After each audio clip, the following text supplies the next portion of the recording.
வணக்கம் மகளே, big boss season 9 Tamil. So big பாஸோட ரசிகர்கள் எப்படா நாளை சாயந்தரம் 6 மணி ஆகும் அப்படின்னு பயங்கர வெயிட்டிங்ல இருப்பீங்க அப்படின்லாம் நான் சொல்ல வரல. ஏன்னா அந்த சீசனுக்கு அந்த அளவுக்கு ஹைப் இல்லை. ஏன்னா லாஸ்ட் சீசன் இவங்க பண்ண வேலைகள் வந்து பாத்தீங்கன்னா இந்த சீசன் பெரிய லெவல்ல ஆடியன்ஸ் வந்து இன்ட்ரெஸ்டா வந்து வெயிட் பண்ணிட்டு இருக்காங்க அப்படின்லாம் சொல்ற அளவுக்குலாம் இல்லை. ஏதோ பாக்குறவங்க ஓ இவங்க வராங்களாப்பா அவங்க வராங்களாப்பா, ஸோ ப்ரோமோ வந்துருச்சா, ஓ வந்துருச்சா அப்படிங்கிற மாதிரி நிலைமையில தான் இந்த சீசன் வந்து இருக்கு.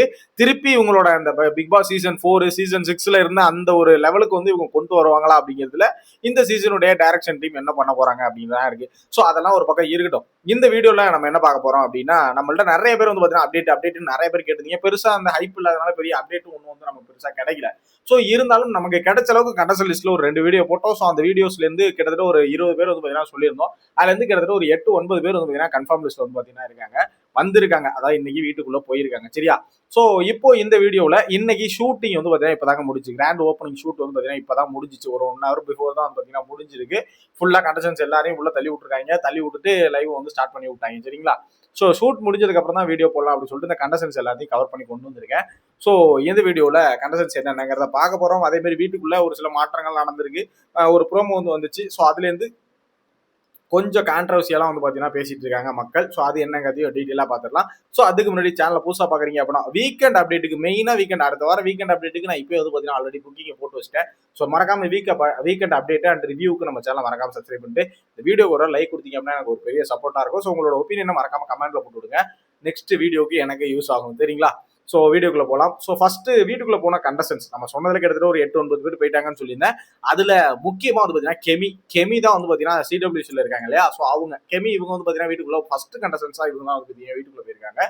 ஸோ ஒரு ஃபன் ஃபேக்டரான ஒரு கண்டஸ்டன்ஸ். சரிங்களா? நல்ல ஒரு ஃபன்னா இருக்கும் அப்படின்னு நான் எதிர்பார்க்கறேன். ஸோ உங்களோட ஒப்பீனியன் என்ன? இவங்க எப்படி இருக்க போறாங்க? ஏன்னா சிடபிள்யூசி வேற, பிக் பாஸ்ங்கிறது வேற. இது வந்து எல்லாரையும் தோல் உரிச்சு காமிச்சிடும். ஸோ இவங்க எப்படி இருக்க போறாங்க, என்ன பண்ண போறாங்க அப்படிங்கிறத நம்ம வெயிட் பண்ணி பார்க்கலாம். ஸோ இரண்டாவது வந்து பாத்தீங்கன்னா ராம்போ. ஸோ இவரோட பேர் மட்டும் தான் எனக்கு தெரியும். இந்த போட்டோ மட்டும் தான் இருக்கு. மற்றபடி இவரை பத்தி எந்த ஒரு டீட்டெயிலும் இல்லை. திடீர்னு கிடைச்ச ஒரு அப்டேட் நானும் தேடி பார்த்துட்டு என்னால ஒன்றும் எடுக்க முடியல. ஸோ உங்களுக்கு இவரை பத்தி ஏதாவது ஒரு அப்டேட் தெரிஞ்சு அப்படின்னா மறக்காம கமெண்ட்ல போட்டுவிடுங்க. ஸோ நெக்ஸ்ட் தேடா வந்து பாத்தீங்கன்னா விஜய் பார்வதி. இவங்க தான். இவங்க வந்து நம்ம ஆல்ரெடி நம்ம வீடியோஸ் வந்து சொல்லியிருந்தோம். ஸோ இவங்க இந்த சீசன் வந்து வீட்டுக்குள்ள போயிருக்காங்க. ஸோ ஒரு கான்ட்ரவர்சியான ஆளு அப்படின்னு தான் சொல்லி ஆகணும். ஸோ மாயா அக்காவோட அக்காவா இருப்பாங்கன்னு நான் எதிர்பார்க்கிறேன். ஸோ உங்களோட ஒப்பீனியன் என்ன அப்படின்னு மறக்காம கமெண்ட்ல போட்டுவிடுங்க. ஸோ அடுத்ததா வந்து பாத்தீங்கன்னா வினோத், நம்ம தென்றல் வந்து எண்ணெய் தொடும் சீரியலோட ஆக்டர் வினோத் அவர்கள். இவரும் வந்து பாத்தீங்கன்னா நம்மளோட கண்டஸ்டன்ட் லிஸ்ட்ல இருந்தாரு. ஸோ இவரு இந்த சீசன் கன்ஃபார்ம் லிஸ்ட்ல வீட்டுக்குள்ள போயிருக்காரு. சரிங்களா? ஸோ இவருக்கு ஒரு நல்ல ஃபேன் பேஸ் இருக்கு. இவர் ஒரு மல்டி டேலண்டட், ஏகப்பட்ட விஷயங்கள் வந்து பண்ணுவாரு. மிமிக்ரில இருந்து ஏகப்பட்ட விஷயங்கள் நல்லா பண்ணுவாரு. ஸோ வெயிட் பண்ணி பார்க்கலாம் எப்படி பண்றாரு, என்ன பண்றாரு அப்படிங்கிறத.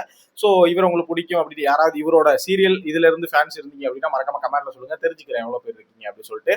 ஸோ அடுத்ததா வந்து பாத்தீங்கன்னா நான் ரொம்ப எக்ஸ்பெக்ட் பண்ணாத ஒரு ஆளு, ஆனா நிறைய பேர் சொன்ன ஒரு ஆளு. இவர் எங்க வரப்போறாரு அப்படின்னு நினைச்சேன். பட் இவரை வந்து உள்ள கொண்டு வந்திருக்காங்க. அந்த வயசான ஒரு கேரக்டர் இல்ல, மஞ்சுநாதன் கொங்கு. இவர் பேர் மட்டும் எனக்கு வரமாட்டேங்குதியா. கொங்கு மஞ்சுநாதன் ஐயா. சரிங்களா? பட்டிமன்றத்துல கொங்கு மஞ்சுநாதன் ஐயா. இவரோட ஸ்பீச் வந்து நல்லா இருக்கும். இவரோட ஸ்பீச் வந்து எனக்கு ரொம்ப பிடிக்கும். சீரியஸா ஒரு படத்துல வந்து சென்டிமெண்டலா பேசியிருப்பாரு. இன்னொன்று முக்கியமா அந்த கொங்கு, கோயம்புத்தூர் இந்த சைடு உள்ள ஸ்லாங் வந்து பாத்தீங்கன்னா பயங்கர சூப்பரா இருக்கும். இந்த ஸ்லாங்குக்கே இவருக்கு தனியார ஒரு ஃபேன் பேஸ் வந்து கிரியேட் வாய்ப்பு இருக்கு. ஸோ நார்மலா அப்படிதான் பேசுவாரான்னு எனக்கு தெரியல. பட் அந்த மாதிரி கொங்கு ஸ்லாங்ல பேசினா நல்லா இருக்கும் நான் எதிர்பார்க்கிறேன். ஸோ உங்களோட ஒப்பீனியன் என்ன அப்படின்னு மறக்காம கமெண்ட்ல போட்டுருங்க. தாக்கு பிடிப்பாரா ஐயா அப்படிங்கிறத. ஸோ நெக்ஸ்டா வந்து பாத்தீங்கன்னா இன்னொருத்தர் வந்து பிரவீன்காந்த் டைரக்டர். சரிங்களா? இவர் வந்து நம்ம சேரன் சார் இந்த மாதிரி எல்லாம் வந்து டைரக்டர் கேட்டகரியில உள்ள வந்திருக்காரு. ஸோ இவர் இந்த வயசான கேட்டகரியெல்லாம் எடுத்திருப்பாங்க. இவர் தாக்கு பிடிக்கிறாரா இல்லையா அப்படிங்கிறது இவருடைய கேம் பிளே பொறுத்து தான். இல்ல முதல் 2 வாரங்களை தாக்கு பிடிக்கிறத வச்சிருப்பாங்க இல்லையா? ஸோ அந்த மாதிரி வெளியே அனுப்பினாலும் அனுப்புறதுக்கு வாய்ப்புகள் இருக்கு. வெயிட் பண்ணி பார்க்கலாம். ஸோ அடுத்து வந்து பாத்தீங்கன்னா சீரியல் ஆக்ட்ரஸ் ஆதிரை. இவங்க நான் எக்ஸ்பெக்ட் பண்ணல, நான் இவங்க சொல்லல. So Aadhirai serial actress. So இவங்க வந்து பாத்தீங்கன்னா இந்த சீசன் வந்து வீட்டுக்குள்ள போயிருக்காங்க. ஸோ அடுத்ததான் வந்து பாத்தீங்கன்னா ஹேட் பீட்னு சொல்லிட்டு ஒரு வெப் சீரிஸ் ஒன்று பயங்கர ஃபேமஸா போயிட்டு இருக்கு. ஸோ அதுல நடிக்கக்கூடிய ரோஷன் அப்படிங்கிற இவர் வந்து பாத்தீங்கன்னா இந்த சீசன் வீட்டுக்குள்ள வந்திருக்காரு. ஸோ லவ் கேட்டகரின்னு ஒன்று வரும் தெரியுங்களா? லவ் கண்டென்ட் அப்படிங்கிறது முக்கியமான ஒரு விஷயம் பிக் பாஸை பொறுத்த அளவுக்கு. காசிப் எந்த அளவுக்கு முக்கியமோ அதே மாதிரி லவ்ங்கிறதும் பிக் பாஸை பொறுத்த அளவுக்கு ரொம்ப முக்கியமான ஒன்று. ஸோ அந்த லிஸ்ட்ல இவர் வரதுக்கு வாய்ப்புகள் இருக்கு. இன்னொரு ஆளும் இருக்காரு, அவர் யாருன்னு சொல்றேன். சரிங்களா? ஸோ அடுத்ததான் வந்து பாத்தீங்கன்னா மாலினி ஜீவரத்னம். இவங்க ஒரு கான்ட்ரவர்சியான கேரக்டரா இருக்கிறது வாய்ப்பு இருக்குன்னு நான் நினைக்கிறேன். நீங்க ஆளை பார்த்தாலே தெரிஞ்சிருக்கு, என்னடா இது யாரா இது அப்படிங்கிற ஒரு யோசனையில இருப்பீங்க. ஸோ இவங்க வந்து எல்ஜிபிடிக்யூ அப்படிங்கிற ஒரு இந்த கம்யூனிட்டியில ஏதோ ஒரு இதுல இருக்காங்க, என்னன்னு எனக்கு சரியா வந்து தெரியல. But model. சரிங்களா? ஸோ இவங்க வீட்டுக்குள்ள இந்த சீசன் வந்து வீட்டுக்குள்ள போறாங்க. ஸோ வெயிட் பண்ணி பார்க்கலாம் என்ன பண்றாங்க, எப்படி பண்றாங்க அப்படிங்கிறத. ஸோ இந்த எல்ஜிபிடிக்யூ அப்படின்னு நான் ஏன் மென்ஷன் பண்ணேன் அப்படின்னா, ஒவ்வொரு சீசன்லயும் இந்த டிரான்ஸ்ஜெண்டர் கேட்டகரியில அதாவது எல்லா சீசனும் இல்லை, ஒரு 2 சீசன்ல வந்து பாத்தீங்கன்னா வந்திருந்தாங்க. சிவின் ஒரு சீசன், அதுக்கு முன்னாடி ஒரு சீசன்ல ஒருத்தவங்க வந்து வந்திருந்தாங்க. ஸோ அதுக்கப்புறம் இந்த டிரான்ஸ்ஜெண்டர் கேட்டகரிங்கிறது ஒன்று வந்து பாத்தீங்கன்னா யாரும் வரல. வந்திருந்தா நல்லா இருந்திருக்குங்கிற மாதிரி நிறைய பேர் எதிர்பார்த்தாங்க. ஏன்னா சிவின் வந்து பயங்கரமான ஒரு இது வந்து பண்ணிட்டு போயிருந்தாங்க இம்பாக்ட். ஸோ வரல, லாஸ்ட் 2 சீசனா வந்து பாத்தீங்கன்னா வராததுனால வருவாங்களா அப்படிங்கிற ஒரு எதிர்பார்ப்பு எல்லாருக்குமே இருந்துச்சு இல்லையா. ஸோ அதன் அடிப்படையில இவங்க இந்த எல்ஜிபிடிக்கு அப்படிங்கிற கம்யூனிட்டி அப்படிங்கும்போது நான் ஏன் மென்ஷன் பண்ணேன்னா இவங்களும் அந்த ஒரு கம்யூனிட்டியில இருக்காங்க. ஸோ அந்த லிஸ்ட்ல வரதுக்கு வாய்ப்புகள் இருக்கு. ஆனா டிரான்ஸ்ஜெண்டர் அவங்களும் வந்து பாத்தீங்கன்னா இந்த சீசன் இருக்காங்கன்னு சொல்லியிருக்காங்க. யாரு என்னங்கிறது கன்ஃபார்மா எனக்கு தெரியல, சரிங்களா. வேற யாருக்காவது தெரிஞ்சிருந்துச்சு அப்படின்னா எனக்கு வந்து கமெண்ட்ல போட்டு விடுங்க. ஸோ அடுத்துதான் வந்து பாத்தீங்கன்னா இர்ஃபான் அப்படின்ன உடனே நீங்க வந்துட்டு ஐயா நம்ம ஃபுட் ரிபவர் இர்ஃபானா அப்படிலாம் நினைக்காதீங்க. ஸோ அவர் இல்லை, இவர் வந்து பாத்தீங்கன்னா இர்ஃபான் ஜெய்னி அப்படின்னு சொல்லிட்டு மலேசியன் ஆக்டர்னு சொல்றாங்க. ஸோ இவர் இந்த சீசன் வீட்டுக்குள்ள போயிருக்காரு. ஸோ அடுத்ததான் வந்து பாத்தீங்கன்னா இவர் எல்லாருக்குமே தெரிஞ்சிருக்குங்க. இவரை பார்த்த உடனே வந்து இவரா ஐயோ இவரா அப்படிங்கிற மாதிரி தான் இருக்கும். ஏன்னா போன சீசன் வந்து பாத்தீங்கன்னா பிபிக்கு ரோஸ்ட் அப்படின்னு சொல்லிட்டு ஒரு ஷோ எடுத்து விஜய் டிவிலே பண்ணாங்க. ஸோ அதை பண்ணும்போது இவர் எவிக்ட் ஆனவங்கலாம் கூப்பிட்டு வச்சு இவர் பண்ணுன்னு பண்ணி விட்டு அனுப்புனாரு. அதே மாதிரி இந்த சீசன் இவரை யார் என்ன பண்ண போறாங்க அப்படிங்கிறத வெயிட் பண்ணி பார்க்கலாம். இவர் வீட்டுக்குள்ள என்ன பண்ண போறாரு அப்படிங்கிறத பார்க்கலாம். நம்ம சபரி என்ன ஸோ வெயிட் பண்ணி என்ன நடக்குது அப்படிங்கிறத பிக் பாஸ் வீட்டுக்குள்ள பார்க்கலாம், சரிங்களா. ஏன்னா வெளில உட்காந்து அந்த கலாய்ச்சாரு, வீட்டுக்குள்ள போய் இவர் என்ன பண்றாரு அப்படிங்கிறத பார்க்கலாம். இவர் ஒரு ஃபன் ஃபேக்டர், ஒரு நல்ல கேரக்டர். ஸோ வெயிட் பண்ணி பார்க்கலாம். ஸோ அடுத்தது வந்து பாத்தீங்கன்னா இவங்க அந்த டான்சர் கேட்டகரினே வச்சுக்கலாம். அந்த சவுத் சைடு கிராமப்புற சைடு அந்த இதை வந்து பாத்தீங்கன்னா கவர் பண்றதுக்காக விஜய் டிவி பக்காவான ஒரு பிளானை போட்டு நம்ம ரம்யா ஜோ அவங்களை வந்து பாத்தீங்கன்னா டான்சர் கேட்டகரியில் எடுத்திருக்காங்க. இவங்க வந்து இந்த கரகாட்டம், இந்த ஊர் திருவிழாக்கள் எல்லாம் இந்த டான்ஸ் நைட்ல வந்து நடக்கும் இல்லையா. ஸோ அந்த மாதிரி இதுல வந்து பாத்தீங்கன்னா இவங்க இருந்திருக்காங்க. ஸோ இவங்க இந்த சீசன் வீட்டுக்குள்ள போயிருக்காங்க, சரிங்களா, டான்சர் கேட்டகரியில. அடுத்ததான் வந்து பாத்தீங்கன்னா கமருதீன், இவர் வந்து Mahanadhi serial actor. Mahanadhi serial actor பண்ணியிருக்காருன்னு நினைக்கிறேன். ஸோ நிறைய சீரியல்ஸ் எல்லாம் பண்ணியிருக்காருன்னு நினைக்கிறேன், எனக்கு சரியா தெரியல. சீரியல் ஆக்டர்னு சொல்றாங்க. இவர் வீட்டுக்குள்ள போயிருக்காரு. அடுத்ததான் வந்து பாத்தீங்கன்னா இவங்க எல்லாருக்கும் தெரிஞ்சிருக்கும். இவங்களுக்குன்னு ஒரு set of people fan base இருக்கு. ஸோ சிடபிள்யூசியில வின்னர், ஓகேங்களா, குக் வித் கோமாளியோட செகண்ட் சீசனுடைய வின்னர். ஸோ இவங்க இந்த சீசன் வந்து வீட்டுக்குள்ள வராங்க, போயிருக்காங்க, சரியா. ஸோ இவங்களுடைய ஃபேன் பேஸ் எப்படி இருக்கு, இவங்கெல்லாம் வந்து பார்த்தீங்கன்னா கொஞ்சம் நாள் தாக்கு பிடிக்கிறது வாய்ப்புகள் நிறையா இருக்கு. ஏன்னா ஆல்ரெடி ஒரு ஃபேன் பேஸ் வச்சிருக்காங்க. கண்டிப்பா அந்த பிஆர் இதெல்லாம் எப்படி மேனேஜ் பண்றதுங்கிறது தெரியல. அசால்ட்டா சொல்லிட்டு அப்படிங்க கேட்டீங்களா, அதெல்லாம் வர்றதானே பிஆர் அப்படிங்கிறது சீசன் இப்பெல்லாம் வந்து ஒரு மாதிரி அது ஆமா போ அப்படிங்கிற மாதிரி ஆயிடுச்சு. பிஆர் செட் பண்றது வச்சுட்டு வர்றது அப்படின்னா அவன் வந்து அவன் வேலை முடிஞ்சோடனே வெளியில வந்து இன்டர்வியூல எல்லாத்தையும் உடச்சு விட்டு போயிடுறாங்க இல்லையா. அதனால எல்லாமே ஓப்பனா தெரிய ஆரம்பிச்சு. அடுத்ததான் முக்கியமான ஆள் யாரு அப்படின்னா அந்த கான்ட்ரவர்சி அப்படின்னு சொன்னேன் இல்லையா, விஜய் பார்வதிக்கா, அப்புறம் இவங்க மாலினி ஜீவரத்தினம்ங்கிற மாதிரி தேர்ட் கான்ட்ரவர்சியில வந்து பாத்தீங்கன்னா நம்ம அரோராக்கா. இவங்க வந்து எப்படி பண்ண போறாங்க, என்ன பண்ண போறாங்க அப்படிங்கிறத நம்ம வந்து வெயிட் பண்ணி பார்க்கலாம். ஸோ ஏன்னா இவங்களும் நம்ம லிஸ்ட்ல இருந்திருந்தாங்க, சரிங்களா. அரோரா நம்ம லிஸ்ட்ல இருந்திருந்தாங்க. ஸோ இவங்க வீட்டுக்குள்ள போய் என்ன பண்ண போறாங்க. ஆல்ரெடி ரியா தியாகராஜன் அவங்க வந்து வந்திருந்தாங்க, இவங்களோட க்ளோஸ் ஃப்ரெண்ட் அவங்க 2 பேரும். ஸோ அவங்க இவங்களுக்கு ஏதாவது சொல்லி கொடுத்து அனுப்பிச்சிருக்காங்களா அப்படிங்கிறத நம்ம வெயிட் பண்ணி பார்க்கலாம். இவங்களாவது கேம் வந்து ஃபுல்ஃபில்லா கண்டினியூ பண்றாங்களா அப்படின்னு பார்க்கலாம். ஸோ அடுத்ததா வந்து பாத்தீங்கன்னா அந்த லவ் கேட்டகரியில இன்னொரு ஆள் இருக்காரு அப்படின்னு சொல்லியிருந்தேன் இல்லையா. ஸோ அந்த லவ் கண்டென்ட்டை கொடுக்கறதுக்காக கார்த்திகேயன் கொரியன், ஏன்னா நம்ம பொண்ணுங்களுக்கு கொரியன் கேட்டகரிக்கு தான் இப்ப எல்லாரும் அப்படியே பிடிஎஸ் சாஞ்சு போயிட்டு இருக்காங்க இல்லையா. அதனால கொரியனை போய் பட்ஜெட்ல கொண்டு வர முடியாதுங்கிறதுனால கொரியன் மாதிரி இருக்கிற ஒரு ஆளை தூக்கிட்டு வந்துடலாம்னு சொல்லி கார்த்திகேயனை அது என்னது மினி பட்ஜெட்ல என்னமோ சொல்லுவாங்க இல்லையா, அந்த மாதிரி வந்து நம்ம ஆளை கொண்டு வந்திருக்காங்க. கார்த்திகேயனை தூக்கி உள்ள போட்டிருக்காங்க. ஸோ இவரும் ஒரு நல்ல டேலண்டடான ஆள் தான், இல்லைன்னு நான் சொல்ல மாட்டேன். ஒரு மாடலிங் கேட்டகரியில கூட நீங்க வச்சுக்கலாம். ஸோ இன்ஸ்டா இன்ஃபுளுசருங்கிற மாதிரி எடுத்துக்கிட்டாலும் சரி, இவரை தூக்கி உள்ள போட்டிருக்காங்க. இது வந்து ஒரு லவ் கண்டென்ட்டை கிரியேட் பண்றதுக்கான வாய்ப்புகளை நிறைய உருவாக்குது. இவரு ரோஷன் இந்த மாதிரி ஏதாவது ஒன்று நடக்கிறதுக்கு வாய்ப்புகள் நிறைய இருக்கு. ஸோ வெயிட் பண்ணி என்ன பண்றாரு அப்படின்னு பார்க்கலாம். ஸோ இவரை பத்தி உங்களோட ஒப்பீனியன் என்னங்க, அதை மறக்காம கமெண்ட்ல போட்டு விடுங்க. இவரை எத்தனை பெண்களுக்கு பிடிக்கும் அப்படிங்கிறத மறக்காம கமெண்ட்ல போட்டுருங்க, சரியா. ஸோ அடுத்ததான் வந்து பாத்தீங்கன்னா விக்கல்ஸ் விக்ரமனா. ஸோ இவரே எனக்கு ரொம்ப பிடிக்குங்க பர்சனலாவே. ஒரு நல்ல ஒரு ஃபன் ஃபேக்டரான கேரக்டர், நல்ல ஒரு ஜாலியான ஆளுங்க, சரியா. பட் பிக் பாஸ் வீடு இந்த ஜாலியான ஆளை ஜாலியாவே வச்சிருக்கா இல்ல காலியா வச்சிருக்கா அப்படின்னு நம்ம வந்து வெயிட் பண்ணி தான் பார்க்கணும்.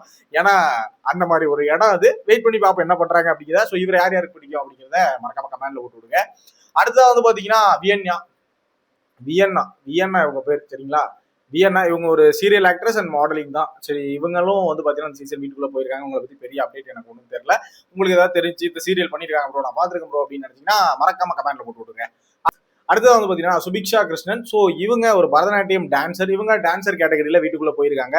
ஸோ இவங்களை பத்தி பெரிய லெவல்ல எனக்கு அப்டேட் இல்லை. உங்களுக்கு ஏதாவது தெரிஞ்சு அப்படின்னா மறக்காம கமெண்ட்ல போட்டு விட்டுருங்க. ஸோ வெயிட் பண்ணி என்ன பண்றாங்க, வீட்டுக்குள்ள ஃபேன் பேஸ் கிரியேட் பண்றாங்களா இல்ல பாதியிலே வெளியே போறாங்களா அப்படிங்கிறது நம்ம வந்து பார்த்துலாம். ஸோ அடுத்ததான் வந்து பாத்தீங்கன்னா எஃப்ஜே அதிசயம் அப்படிங்கிற ஒரு இவர் வந்து பாத்தீங்கன்னா அந்த ஹிப்ஹாப் அந்த கேட்டகரியில உள்ள போறாரு. கானா ஹிப்ஹாப் இந்த ஏதோ பண்ணுவாராம், அது என்ன பண்ணுவாரெல்லாம் எனக்கு சரியா தெரியல. ஸோ இவர் வந்து பாத்தீங்கன்னா ஒரு ஹிப்ஹாப்னே வச்சுக்கலாம். ஸோ ஒரு ரேப்பர் அந்த கேட்டகரியிலே நீங்க வந்து வச்சுக்கலாம். அசல் கோளாறு அந்த மாதிரி இருந்ததுன்னா அந்த கேட்டகரியில வீட்டுக்குள்ள போறாரு. ஸோ இவரும் அந்த லவ் கண்டென்ட்குள்ள வரதுக்கான வாய்ப்புகள் இருக்கு. ஒரு 3 கண்டென்ட் இருக்கு லவ்ல. யார் அந்த சிக்கல்ல சிக்க போறான்னு பார்க்கலாம். ஸோ நெக்ஸ்ட் வந்து பாத்தீங்கன்னா பிரவீன் தேவசகாயம். ஸோ இவரு இந்த சீசன் வந்து வீட்டுக்குள்ள போயிருக்காரு. இவர் ஒரு சீரியல் ஆக்டர் தான். ஸோ இவரு எப்படி என்ன பண்றாரு அப்படிங்கிறத வெயிட் பண்ணி பார்க்கலாம். ஸோ நெக்ஸ்ட் வந்து பாத்தீங்கன்னா கானா வினோத். ஸோ இவர் வந்து பாத்தீங்கன்னா இந்த கானா பாலா அவர் வந்திருந்தார் இல்லையா. ஸோ அந்த மாதிரி ஒரு கேட்டகரியில் வந்து பாத்தீங்கன்னா இவரை இந்த சீசன் வந்து நம்ம வீட்டுக்குள்ள அனுப்பியிருக்காங்க. ஸோ வெயிட் பண்ணி பார்க்கலாம். இந்த சீசன் வந்து என்டர்டைன்மெண்ட் இந்த கானா இதுக்கெல்லாம் வந்து பஞ்சம் இருக்காதுன்னு நினைக்கிறேன். ஏகப்பட்ட டான்சர்ஸ் இருக்காங்க, ஏகப்பட்ட சிங்கர்ஸ் எல்லாம் இருக்காங்க, பத்தாவதுக்கு லவ் கண்டென்ட் கொடுக்கறதுக்கு ஆள் இருக்காங்க. இதுல யார் யாரு காசிப் பேசுவாங்க அப்படிங்கிறதான் தெரியல. கிளாமருக்கு கூட ஆள் இருக்கு இந்த சீசன். வெயிட் பண்ணி பார்க்கலாம் என்ன பண்றாங்கிறத. ஸோ ஃபைனலா ஒரு கண்டஸ்டன்ஸ் நேம் 23 கண்டஸ்டன்ஸ்ல ஃபைனல் கண்டஸ்டன்ஸ் வந்து பாத்தீங்கன்னா அஸ்வினி சீரியல் ஆக்டர். ஸோ இவங்க இந்த சீசன் கம்பல்சரி வீட்டுக்குள்ள வர்றாங்க, வீட்டுக்குள்ள போயிருக்காங்க. இதுல 24 கண்டஸ்டன்ஸ். இதுல அந்த டிரான்ஸ்ஜெண்டர் யாரு அப்படின்னு வந்து நான் சொல்லல. ஸோ அவங்க யாருன்னு எனக்கும் தெரியல. அது தெரிஞ்சா நம்ம நாளைக்கு தான் பார்க்கணும் யாரு என்னங்கிறது டீட்டெயிலா. ஸோ அதே மாதிரி இவங்க அஸ்வினி இவங்க 23, அந்த டிரான்ஸ்ஜெண்டர் ஒருத்தவங்க அவங்க 24 நீங்க வந்து ஃபிக்ஸ் பண்ணிக்கோங்க. மொத்தம் 24 கண்டஸ்டன்ஸ். ஸோ இந்த 24 பேரை பத்தின உங்களோட ஒப்பீனியன் என்ன அப்படின்னு மறக்காம கமெண்ட்ல போட்டுவிடுங்க. அதே மாதிரி வீட்டை பத்தி நிறைய பேர் கேட்டிருந்தீங்க. அந்த ப்ரோமோ ஒன்று ரிலீஸ் ஆச்சு இல்லையா. ஸோ அதுல வந்து பாத்தீங்கன்னா விஜய் சேதுபதி அவர்கள் சொல்லியிருந்தாரு இந்த மாதிரி சொல்லலை. ஸோ வீட்டை வந்து காமிச்சிருந்தாரு. அதில் வந்து பார்த்தீங்கன்னா ஸ்விம்மிங் பூல்லாம் வந்து பார்த்தீங்கன்னா இருந்துச்சு. நிறைய கான்ட்ரவர்சினால கடந்த 2 வருஷமா வந்து பார்த்தீங்கன்னா ஸ்விம்மிங் பூலுங்கிற ஒன்னே வந்து அது பார்த்தீங்கன்னா வைக்கல. பட் இந்த சீசன் ஏகப்பட்ட கான்ட்ரவர்சி இருக்கு. அதை தாண்டி அந்த ஸ்விம்மிங் பூல் ஒரு கான்ட்ரவர்சி ஆக போகுது அப்படிங்கிற ஒரு நம்பிக்கையில 2 பிளாஸ்டிக் ட்ரம்மை வந்து அறுத்து வச்சுட்டு அப்படியே ஒரு ரவுண்டு மாதிரி துணோடு தொட்டி மாதிரி ஒரு ஸ்விம்மிங் பூல் வந்து கட்டி வச்சிருக்காங்க. இது இன்னும் கான்ட்ரவர்சி கிரியேட் பண்ண போதா என்னங்கிறது எனக்கு வந்து தெரியல. ஸோ அது ஒரு பக்கம் இருந்தாலும் அதை பெருசா கண்டுக்கல மக்கள். எதை கண்டுபிடிச்சிருக்காங்க அப்படின்னா பாத்ரூம்குள்ள வந்து சாரி ஹால்ல வந்து பாத்ரூம் இருக்கான். அது வந்து கண்ணாடி மூடின மாதிரி இருக்கான். அந்த கண்ணாடி மூடின மாதிரி இருக்கிறது வந்து ஃபாரின்ல எல்லாம் இருக்கிற மாதிரி ஏதோ ஒரு தொட்டி. அது பேர் என்னமோ வந்து சொல்றாங்க. பட் எனக்கு வந்து தெரியல. அது வந்து பாத்தீங்கன்னா அங்க இருக்கு. அது எப்படி அங்க இருக்கு, கண்ணாடி இருக்கு, பெட்ரூம்ல இருந்து அது எப்படி அது எனக்கு ஒன்றும் புரியலையே அப்படிங்கிற மாதிரி வந்து பாத்தீங்கன்னா எல்லாரும் யோசிச்சுட்டு இருக்காங்க. ஸோ அதுல உங்களுக்கு ஏதாவது ஐடியா இருந்துச்சு? எனக்குமே புரியல. என்னன்னே அது எனக்கு ஒன்றும் புரியல. நாளைக்கு கிராண்ட் ஓப்பனிங் முடிஞ்சு உள்ள வீட்டுக்குள்ள போய் பார்ப்பாங்க இல்லையா, அப்ப என்ன நடக்குதுங்கிறத அவங்களே காமிப்பாங்க. அது வரைக்கும் நம்ம அது போக்குல விட்டுருவோம். நடக்கட்டுங்கிறத வெயிட் பண்ணி பாக்குற நிலைமையில தான் நானும் இருக்கேன். சோ இதை பத்தின உங்களோட ஒப்பீனியன் என்ன? கண்டஸ்டன்ஸ் பத்தின உங்களோட ஒப்பீனியன் என்ன அப்படிங்கிற மறக்காம கமெண்ட்ல போட்டு விட்டுருங்க. ரொம்ப வளருது மக்களே வர வர என்னன்னு தெரியல. மறக்காம கமெண்ட்ல போட்டு விட்டுருங்க. மறக்காம சேனலை சப்ஸ்கிரைப் பண்ணி சப்போர்ட் பண்ணுங்க. நீங்க கொடுக்குற ஒரு லைக் எனக்கு ஒரு பெரிய மோட்டிவேட்டா இருக்கும். ஸோ மறக்காம லைக் பண்ணி சப்போர்ட் பண்ணுங்க. நெக்ஸ்ட் வீடியோ மீட் பண்றேன். தேங்க்ஸ் ஃபார் வாட்சிங். பாய்.